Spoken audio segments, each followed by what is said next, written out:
Ada beberapa pertanyaan dari brosur. Yang pertama di halaman 4 masuk ke 5. Anu marabani Sulaiman qala sami'tu Abdurrahman ibn Abana bin Utsman bin Affan an abihi qala kharaja Zaid bin Sabitin min indi Marwana binisbin nahari qultu ma ba'asa ilaihi hadhi sa'ata illa li syai'in sa'ala anhu fasa'altuhu faqala sa'alana an asya'a sami'naha min Rasulillahi sallallahu alaihi wasallam sami'tu Rasulullahi sallallahu alaihi wasallam yaqul man kana di dunya hammahu farraqallahu alaihi amrahu wa ja'ala faqrahu baina ainaihi wa lam ya'tihi minad dunya illa ma kutiba lahu wa man kanatil akhiratu niyyatahu jama'allahu lahu amrahu wa ja'ala ghinahu fi qalbihi wa atathu dunya wa hiya raghimatun. Rawahu Ibnu Majah. Dari Umar bin Sulaiman, ia berkata, saya mendengar Abdurrahman bin Aban bin Utsman bin Affan dari ayahnya Aban bin Utsman, ia berkata, Zaid bin Sabit keluar dari sisi Marwan di saat siang hari. Aku pun berkata dalam hati, tidaklah beliau mengutus seseorang kepadanya di saat seperti ini kecuali untuk menanyakan sesuatu kepadanya. Lalu aku bertanya kepadanya, maka ia, yakni Zaid bin Sabit menjawab, beliau menanyakan kepada kami tentang hal-hal yang kami pernah mendengarnya dari Rasulullah sallallahu alaihi wasallam. Aku pernah mendengar Rasulullah sallallahu alaihi wasallam bersabda, barang siapa menjadikan dunia sebagai keinginannya, maka Allah akan mencerai-beraikan urusannya dan Allah akan menjadikan kefakiran di depan kedua matanya dan keduniaan tidak akan datang kepadanya melainkan sekedar yang telah ditetapkan untuknya. Dan barang siapa menjadikan akhirat sebagai niatannya, maka Allah akan mengumpulkan urusannya dan menjadikannya kaya hati, dan dunia akan datang kepadanya dengan tunduk. Hadis ini mohon dijelaskan, Pak. Coba hadis bawahnya ya. Hadis bawahnya sekalian dibaca, itu sudah sangat jelas. An Anas bin Malik qala Rasulullah sallallahu alaihi wasallam man kanat al-akhiratu hammahu ja'alallahu ghinahu fi qalbihi wa jama'alahu syamlahu wa atathu dunya wa hiya raghimatun wa man kanatid dunya hammahu ja'alallahu faqrahu baina ainaihi wa farraqa alaihi syamlahu wa lam ya'tihi minad dunya illa ma qaddara lahu. Rawahu Tirmizi. Dari Anas bin Malik, ia berkata, Rasulullah sallallahu alaihi wasallam bersabda, barang siapa akhirat menjadi keinginannya atau tujuannya, maka Allah menjadikan kekayaannya di hatinya dan Allah mengumpulkan urusannya atau menjadikan mudah, dan dunia akan datang kepadanya dengan tunduk. Dan barang siapa dunia menjadi keinginannya, maka Allah akan menjadikan kefakirannya, yakni kebutuhannya di depan kedua matanya, dan Allah mencerai-beraikan urusannya, dan dunia tidak datang kepadanya melainkan sekedar yang telah ditakdirkan untuknya. Ya dah. Jadi tipe manusia dalam menjalankan kehidupan dari Allah ini menurut hadis ini ada dua. Ada yang menjadikan akhirat sebagai tujuannya, sehingga melalui dunia ini dia gunakan untuk meraih akhiratnya, maka tidak tertipu oleh dunia. Man kanatil akhirah hammahu, barang siapa yang tujuan hidupnya, keinginan hidupnya itu untuk akhirat, ja'alallahu ghinahu fi qalbih, Allah akan jadikan dirinya kaya hati, qanaah, mensyukuri apapun yang Allah berikan. Jadi hatinya qanaah, menerima apa yang Allah berikan, baik sedikit ataupun banyak. Segala hal yang dari Allah dia syukuri, itu qanaah, ya. Kaya hati dia, tidak mengeluh, tidak menyalahkan Allah, karena tujuan hidupnya akhirat, bukan dunia. Lah orang yang kaya hati, maka urusannya dikumpulkan oleh Allah, dimudahkan urusannya, sehingga kebutuhan-kebutuhan yang tidak diperlukan untuk mendekat kepada Allah, maka Allah tidak jadikan butuh, karena qanaah sudah. Dan Nabi di hadis lain, beliau juga bersabda, kun qani'an takun ashkaron nas, jadilah hamba Allah yang qanaah, niscaya kamu akan jadi hamba yang paling bersyukur. Jadi sifat qanaah itu menjadi penyebab rasa syukur kepada Allah. Dan orang yang mensyukuri pemberian Allah, la in syakartum la azidannakum, maka Allah akan tambah kenikmatan itu. Allah akan mudahkan semua urusan. Dan dunia datang kepadanya dengan tunduk, artinya dunia disertakan oleh Allah. Bagi orang yang tujuan hidupnya adalah akhirat, maka dia tidak kesulitan untuk meraih dunia. Kenapa? Karena dunia didekatkan oleh Allah, ditundukkan oleh Allah, sehingga mencarinya pun juga relatif mudah. Allah yang datangkan. Coba diingat Quran surat Al-Baqarah 172. Itu Allah yang dekatkan. Surat Al-Baqarah ayat 172.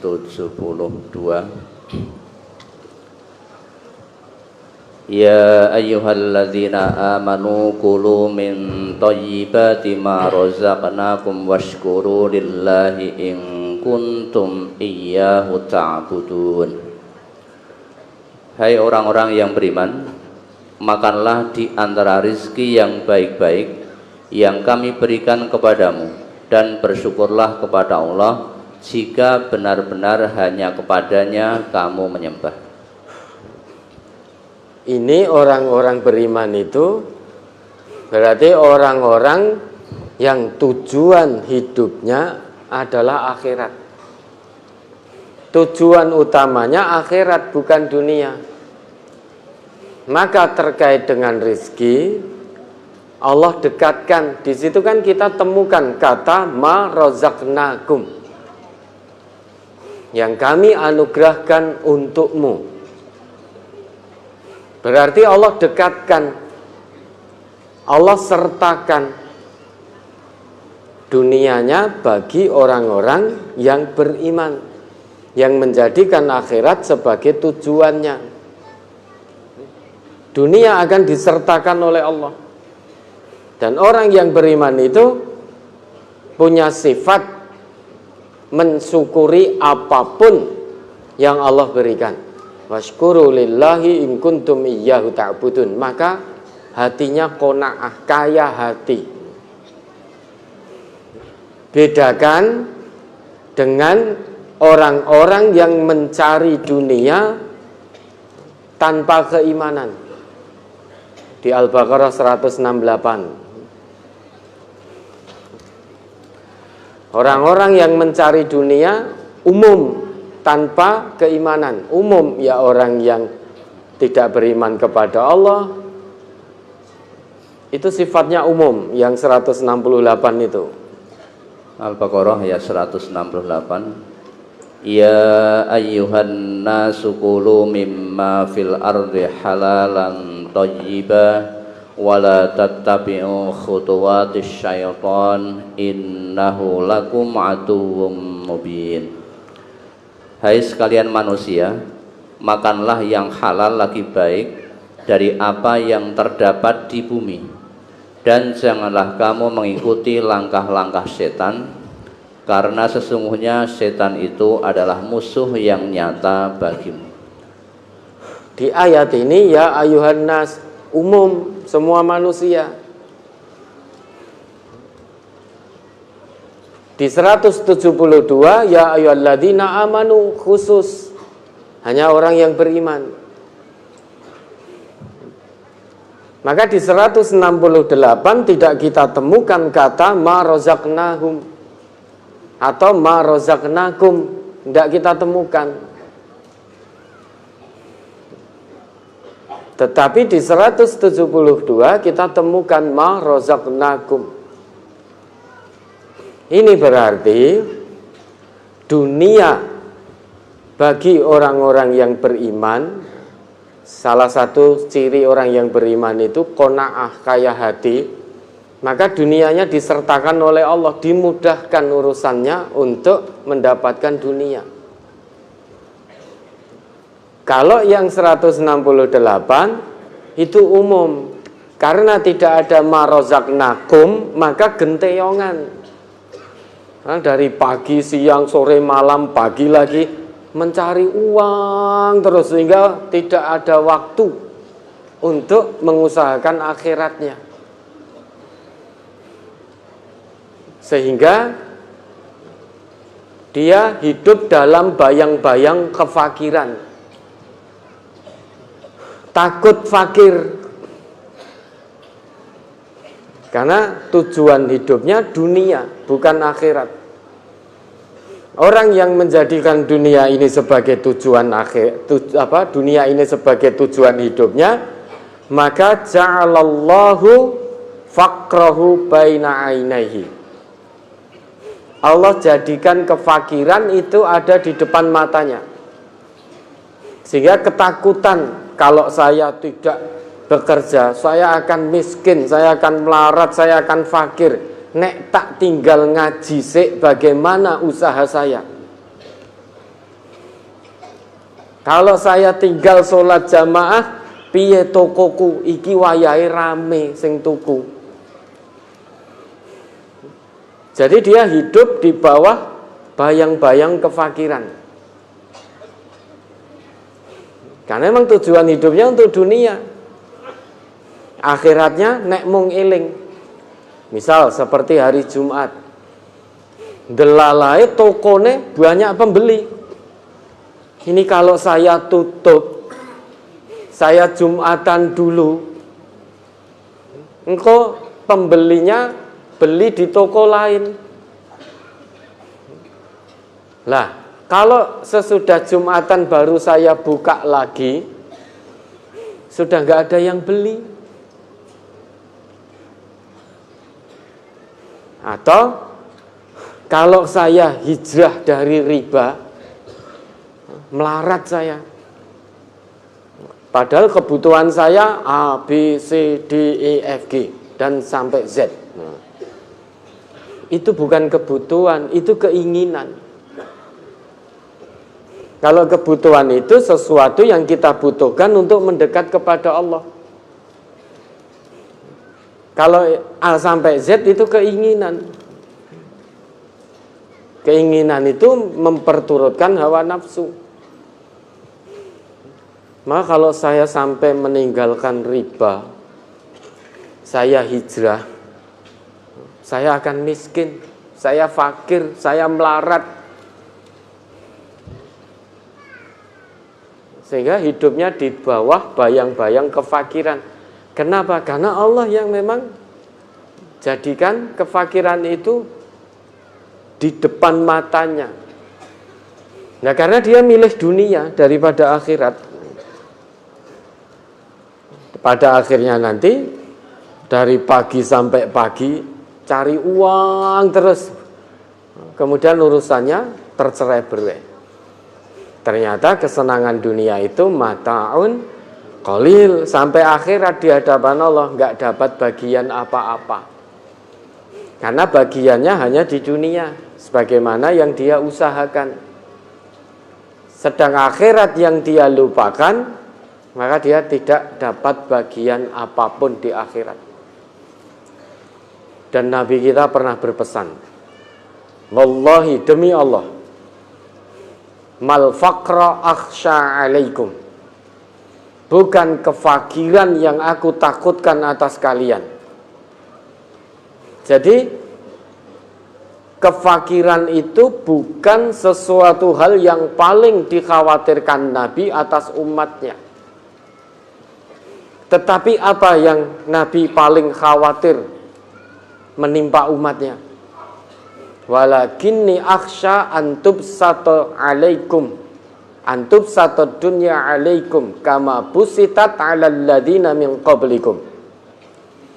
Tetapi yang paling aku takutkan, kata Nabi begitu, yang paling aku khawatirkan atasmu itu bukan kefakiran, tetapi dibentangkannya dunia atas umatku, dimudahkannya dunia atas umatku, sebagaimana dibentangkannya dunia kepada umat sebelum umatku ini. Fatanafasuha kama tanafasuha. Kemudian kalian, yaitu umatku, akan berlomba-lomba mengejar dunia itu karena dibentangkan begitu luas. Hidupnya hanya untuk berlomba dalam urusan dunia, tidak lagi peduli dengan urusan akhirat. Fatanafasuha kama tanafasuha. Maka kalian akan berebut dunia itu, saling sikut, saling pukul, saling menjatuhkan kehormatan, hanya untuk mendapatkan dunia yang remeh-temeh.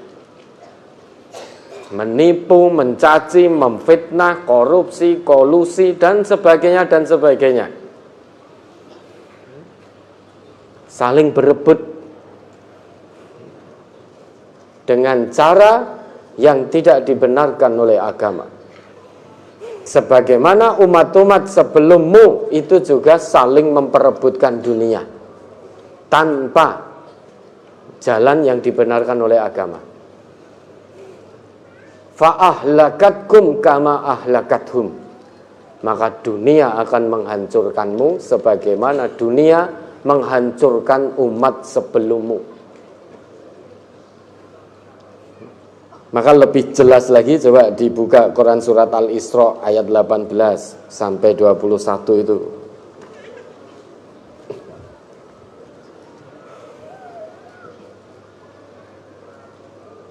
Al-Isra ayat 18 sampai 21.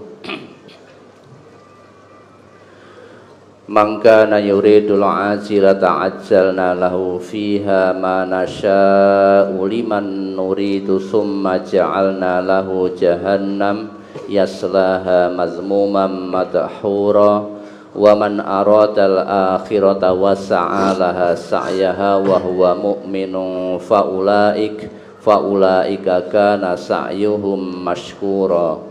Kullan numittu haula'i wa haula'i min ata'i rabbik wa ma kana ata'u rabbika mahdzura.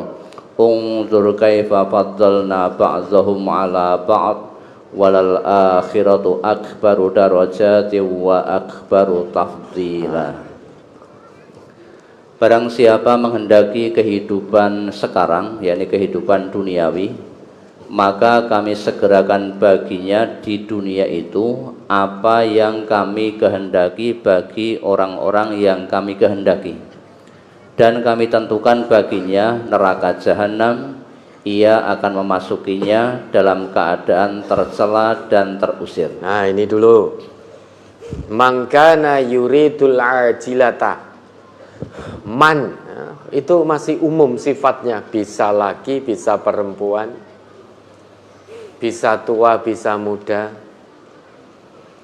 Jadi siapapun orangnya yang menghendaki kehidupan dunia dalam arti tujuan hidupnya, fokusnya adalah dunia, bukan akhirat, memang akan Allah beri bagiannya. Man kana yuridul ajilah ajjalna lahu fiha ma nasya'u liman nurid. Allah akan berikan bagiannya di dunia sesuai yang dia usahakan. Tidak semuanya, hanya sebagian saja. Ajjalna lahu fiha ma nasya'u liman nuridu. Hanya sebagian dari dunia ini yang akan Allah berikan. Misalkan orang yang fokusnya hanya dunia, dia punya keinginan A sampai Z. Bisa jadi Allah hanya berikan A saja atau A sampai B saja. Tidak semua dunia akan dia genggam, tidak. Hanya sebagian. Kemudian karena bagian dunianya sudah dia dapatkan, sudah diberikan oleh Allah, maka di akhirat dia tidak dapat apapun. Yang dia dapatkan di akhirat adalah neraka jahanam. Summa ja'alna lahu jahannam yaslaha madmuman madhura. Di akhirat dia hanya akan mendapatkan bagian jahanam yang akan dia masuki dalam keadaan tercela dan terusir, tercela, terhina. Diberi kesempatan hidup oleh Allah hanya sekali, kok tujuannya hanya untuk dunia. Dari pagi sampai pagi hanya untuk dunia saja. Tidak mementingkan akhiratnya, maka terhina, tercela, terusir dari rahmat Allah. Terusir dari surganya Allah, tidak berhak masuk surganya Allah. Kenapa? Karena tujuan hidupnya untuk dunia, bukan akhirat. Nah, terus? Dan barang siapa yang menghendaki kehidupan akhirat dan berusaha ke arah itu dengan sungguh-sungguh, sedang ia adalah mukmin, maka mereka itu adalah orang-orang yang usahanya dibalasi dengan baik. Nah, ya dah, wa man aradal akhirah wa sa'alaha sa'yaha wa huwa mu'minun fa ulaika kana sa'yuhum mashkura. Barang siapa yang menjalani amanah kehidupan dari Allah ini, tujuan utamanya adalah untuk akhiratnya, sedang dia beriman kepada Allah, maka usaha yang dia lakukan untuk meraih kehidupan akhiratnya akan dibalas oleh Allah dengan kebaikan. Dunianya disertakan, dunianya didatangkan oleh Allah dengan penuh ketundukan, dunianya dimudahkan oleh Allah, dan di akhirat dia akan dibalas dengan kenikmatan-kenikmatan yang kekal abadi, yang mana itu khusus diberikan bagi hamba-hamba Allah yang menjadikan akhirat sebagai tujuan hidupnya dengan penuh keimanan. Terus kepada masing-masing golongan, baik golongan ini maupun golongan itu, kami berikan bantuan dari kemurahan Tuhanmu, dan kemurahan Tuhanmu tidak dapat dihalangi. Kullan numittu haula'i wa haula'i min ata'i rabbik wa ma kana ata'u rabbika mahdura. Jadi orang yang mementingkan dunia maupun yang mementingkan akhirat, ketika di dunia ini semuanya akan diberi bantuan oleh Allah. Orang yang mementingkan kehidupan dunia, dunianya juga akan diberi oleh Allah sebagian saja. Orang yang mengutamakan akhirat, ketika di dunia dia juga akan diberi bantuan oleh Allah. Bagian dunianya akan disertakan oleh Allah. Karena tidak ada yang bisa menghalangi pemberian Allah. Baik orang yang beriman pada Allah ataupun yang tidak punya iman kepada Allah, saat di dunia ini semuanya akan diberi oleh Allah bagiannya di dunia.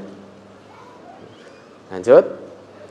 Perhatikanlah bagaimana kami lebihkan sebagian dari mereka atas sebagian yang lain, dan pasti kehidupan akhirat lebih tinggi tingkatannya dan lebih besar keutamaannya. Ya dah. Ungdur kaifa faddalna ba'dahum 'ala ba'd. Jadi di dunia ini Allah lebihkan sebagian di atas sebagian yang lain terkait dengan kemampuan dunia. Ada yang Allah beri lebih, ada yang Allah beri sedang, ada yang Allah beri sedikit. Tapi orang yang beriman, yang menghendaki, menginginkan keutamaan yang paling utama, yaitu kehidupan akhirat, ketika Allah beri sedikit, sedang atau banyak, dia tetap syukur, dia tetap qanaah, karena dia yakin yang dia cari adalah keutamaan di sisi Allah. Walal akhiratu akbaru darajatin wa akbaru tafdilah. Dan kampung akhirat, kehidupan akhirat itu lebih utama derajatnya dan lebih besar keutamaannya. Maka orang yang mencari dunia dengan penuh keimanan, dia akan dimudahkan oleh Allah. Tujuan utamanya untuk akhirat, bekerjanya pun lillahi rabbil alamin, bukan lil fulus. Jadi niat utamanya dalam bekerja lillahi rabbil alamin, karena bekerja itu bagian dari aktivitas hidup. Sedang Allah perintahkan, qul inna sholati wa nusuki wa mahyaya wa mamati lillahi rabbil alamin. Maka orang yang beriman kepada Allah, dia bekerja itu lillah, bukan hanya lil fulus. Kalau hanya sekedar lil fulus, orang-orang kafir pun juga bekerja. Mereka bekerja juga dapat uang. Lah mereka bekerja memang tujuannya uang. Tujuan utamanya dunia, hidupnya hanya untuk dunia. Maka akan dia cari uang sebanyak-banyaknya dengan cara apapun, tidak kenal halal, tidak kenal haram. Tapi orang yang beriman, agar bekerja itu ada nilai ibadah di sisi Allah, itu harus lillahi rabbil alamin. Bekerja kalau sudah niatnya lillahi rabbil alamin, Allah beri sedikit, dia syukur. Allah beri sedang, dia syukur. Allah beri banyak, dia bersyukur. Itu kalau sudah lillah.